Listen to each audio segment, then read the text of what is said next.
रोईला बेले जड़े दीदी से जो नई की जो धान लगाती गोटे एकर रे तार गोटे हिसाब कराइला पाखापाखि 10,000 रु अधिक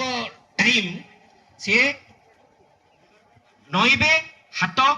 ये करेंगे माने 10,000 थर रु अधिक। तेणु आम आम दीदी मान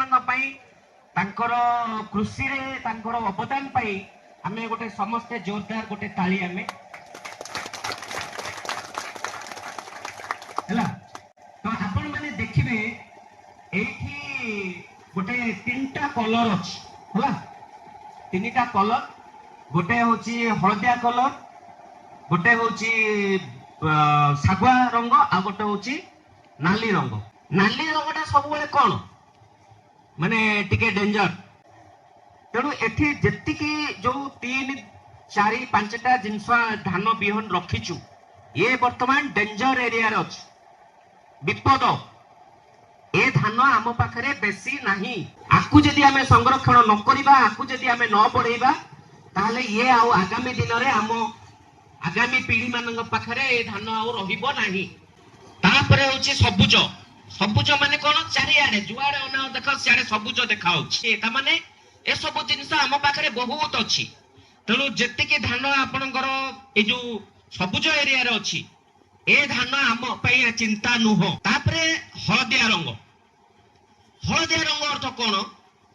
ना सी आम पाखरे बहुत अच्छी ना सी आम पाखरे कम अच्छी मध्यम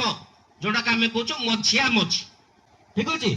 तेणु आपण मैंने मत कहतु यही जो धान आपण मैंने देखुंट आमे जदि आगु संरक्षण आमको करिया को पड़िबो ताहले आमे को धान को करिया दरकार सबुज को कि हलदिया को कि नाली को काकू है रेड कलर नाली रंग जो जिनस अच्छी आमे ताकू संरक्षण करबा आम पई निहाती जरूरी। हाँ सौभागी धान तो सौभागी धान रे सेठी माने सार लागेनी आम जैविक पद्धति रे चाष करा हुए।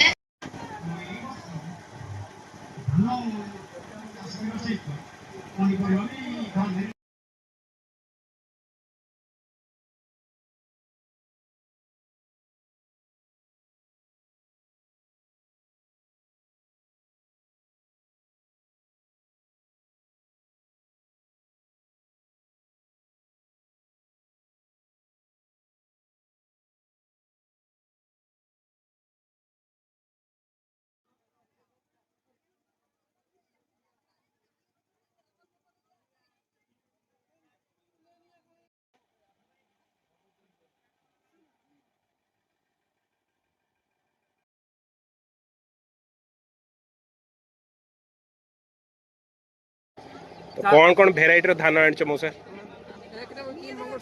मंगलसूत्र गंगावती मगई बादशाहभोग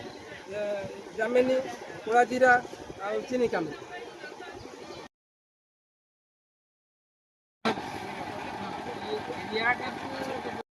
सीड्स लिखा कौन सीड्स आज जो आसते बिहन मेला को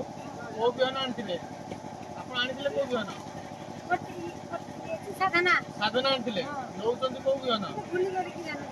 5-8-7 नहीं आपन केमती लगे मेला को बिहन बदल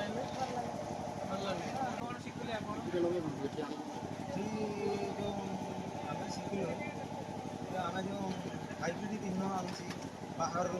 पैसा देकी किणुले तो आगे जो लोक मैंने आमर ये चाष करते आम देशी धान चाष करते खावाई भल लगे आगे जो बिहन बाहर बजार आम कि आणुचे 120 टका 130 टका से बिहन से सार जमी मिलैला गोटे वर्ष हुए आसंता वर्ष को हुए पुणी से बिहन आदि चाष कर तुमको किणवा पड़े से बुझेगा से सार हुए आमको